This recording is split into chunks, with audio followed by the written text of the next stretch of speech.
So main ആയിട്ട് എമലൂബിന്റെ oil ഞാൻ use ചെയ്തിരുന്നത് പറയുന്നത് എമലൂബിന്റെ ഓയിൽ ഉപയോഗിച്ചെന്ന് പറഞ്ഞ് ബൈക്ക് ഓടാതിരിക്കും എന്നുള്ളൊരു രീതിയല്ല.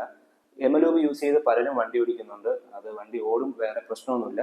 പക്ഷേ കാരണം എന്താണെന്ന് പറഞ്ഞു കഴിഞ്ഞാൽ ഞാൻ ആ ഓയിൽ ഉപയോഗിച്ചിട്ട് എനിക്ക് ആ ബൈക്ക് അത്രത്തോളം നല്ലൊരു രീതിയിലുള്ള ഒരു പെർഫോമൻസ് ഡെലിവറി എനിക്ക് കിട്ടുന്നുണ്ടായിരുന്നില്ല. എഞ്ചിൻ പെട്ടെന്ന് തന്നെ ഒരു ഹാർഷ് ഫീലിലോട്ട് പോകുന്നുണ്ടായിരുന്നു, എനിക്ക് ആ ഒരു സ്മൂത്ത് ഫീൽ കിട്ടുന്നില്ലായിരുന്നു. അപ്പോൾ അതുകൊണ്ടാണ് മെയിനായിട്ട് ഞാൻ ആ ഒരു ഓയിൽ മാറ്റി കളഞ്ഞത്. മാത്രമല്ല ഞാൻ പിന്നെ അന്വേഷിച്ചപ്പോഴാണ് അറിയുന്നത് കാര്യം ഏകദേശം 5000 കിലോമീറ്റർ റേഞ്ചിലാണ് ഞാൻ ആ ഒരു ഓയിൽ യൂസ് ചെയ്യുന്നത്. പക്ഷെ അങ്ങനെ ഒരിക്കലും ചെയ്യാൻ പാടില്ല. എമലൂബാണ് നിങ്ങൾ യൂസ് ചെയ്യുന്നുണ്ടെങ്കിൽ മാക്സിമം പോയ ഒരു 2000 കിലോമീറ്റർ, ആ ഒരു 2000 കിലോമീറ്റർ ആകുമ്പോൾ തന്നെ ഉറപ്പായിട്ട് എഞ്ചിനോട് റീപ്ലേസ് ചെയ്യണം. ഇല്ലെങ്കിൽ ഉള്ളൊരു പ്രശ്നം എന്ന് പറഞ്ഞാൽ നമ്മുടെ എഞ്ചിന്റെ ലൈഫ് സ്പാൻ അത് നല്ല രീതിയിൽ അഫക്ട് ചെയ്യും.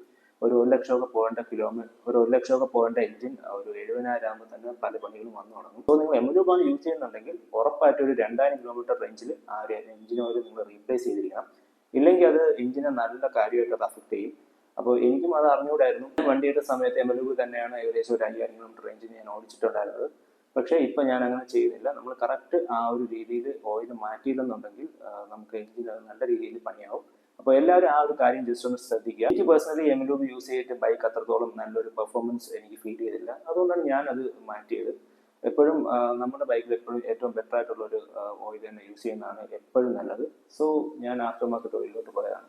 ഒരു എഞ്ചിൻ പണിയൊക്കെ വരുന്നത് ഓരോരുത്തരുടെയും ബൈക്ക് ഓടിക്കുന്ന ഓരോരുത്തരും ബൈക്ക് യൂസ് ചെയ്യുന്ന രീതി പോലെ ഇരിക്കും. നിങ്ങൾ റഫ് യൂസ് ആണ് ചെയ്യുന്നുണ്ടെങ്കിൽ കുറച്ച് നേരത്തെ വരും. ഞാൻ ഈ റഫ് യൂസ് എന്ന് ഉദ്ദേശിച്ചത് മിനിറ്റുകളോളം ടോപ്പ് സ്പീഡൊക്കെ എടുത്ത് ഓടിക്കുന്ന സമയത്ത് എഞ്ചിൻ അത്രയും സ്ട്രെക്സ് എടുക്കുന്ന നേരത്ത് ബെറ്റർ ആയിട്ടുള്ള ഒരു ഓയിൽ അല്ല എന്നുണ്ടെങ്കിൽ ഉറപ്പായിട്ടും അത് എഞ്ചിന്റെ ലൈഫിനെ കാര്യമായിട്ട് ബാധിക്കും. അപ്പോൾ അങ്ങനെയുള്ള കാര്യങ്ങളൊക്കെയാണ് ഞാൻ ഉദ്ദേശിച്ചത്.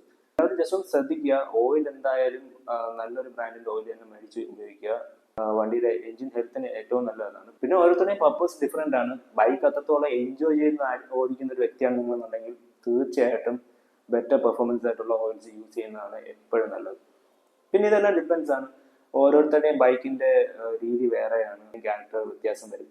അതുപോലെ തന്നെ നമ്മളിപ്പോൾ ഏത് ഓയിൽ യൂസ് ചെയ്താലും, മീൻസ് ഇപ്പോൾ അഡിനോൾ യൂസ് ചെയ്താലും എമലൂബ് യൂസ് ചെയ്താലും ഏതാണെങ്കിലും എഞ്ചിന് അത്യാവശ്യം എന്തെങ്കിലും പണി വരാനൊക്കെ നമുക്ക് വിധി ഉണ്ടെങ്കിൽ അത് വരും, വരാനുള്ളതൊക്കെ വരും. അതില്ല എന്നല്ല ഞാൻ പറയുന്നത്.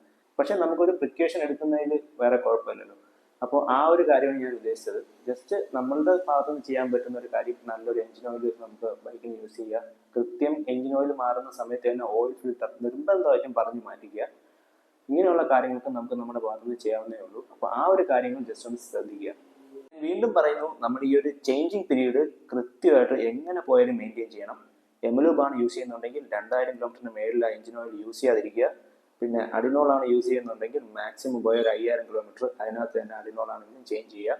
പിന്നെ ഓയിൽ ഫിൽട്ടർ കൃത്യമായിട്ട് മാറുക. ഈ ഒരു ജനറൽ സർവീസ് ചെയ്യുന്ന സമയത്ത് മെയിനായിട്ട് ശ്രദ്ധിക്കേണ്ട വേറെ കുറച്ച് കാര്യങ്ങൾ എന്ന് പറഞ്ഞു കഴിഞ്ഞാൽ ലൂബ്രിക്കേഷൻ ആണ്.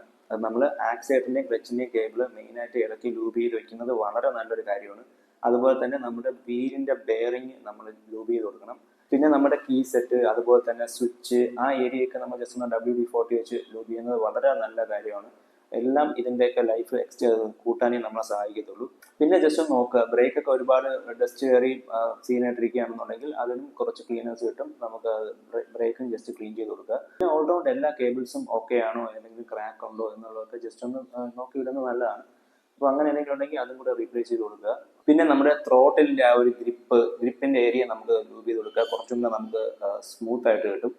പിന്നെ ക്ലച്ചിന്റെ യോക്കിന്റെ ഏരിയയും എല്ലാം നമ്മൾ ലൂബ് ചെയ്ത് കൊടുക്കുക. സോ ഇത്രയും കാര്യങ്ങളിലൂടെ നമ്മൾ ജസ്റ്റ് ഒന്ന് ഒരു ജനറൽ സർവീസ് ചെയ്യുമ്പോഴത്തേക്കും ശ്രദ്ധിക്കുക. അല്ലാതെ ജസ്റ്റ് ഓയിലും ഫിൽറ്ററും മാറിയിട്ട് വരാതിരിക്കുക. നമ്മുടെ ഇടയ്ക്കായിരിക്കും ചിലപ്പോൾ ഇതുപോലെ കേബിളൊക്കെ ബ്രേക്കായി നമുക്ക് ബ്രേക്ക് ഡൗൺ ആയി പോകാനുള്ള ചാൻസ് കൂടുതലായിട്ട് വരുന്നത്.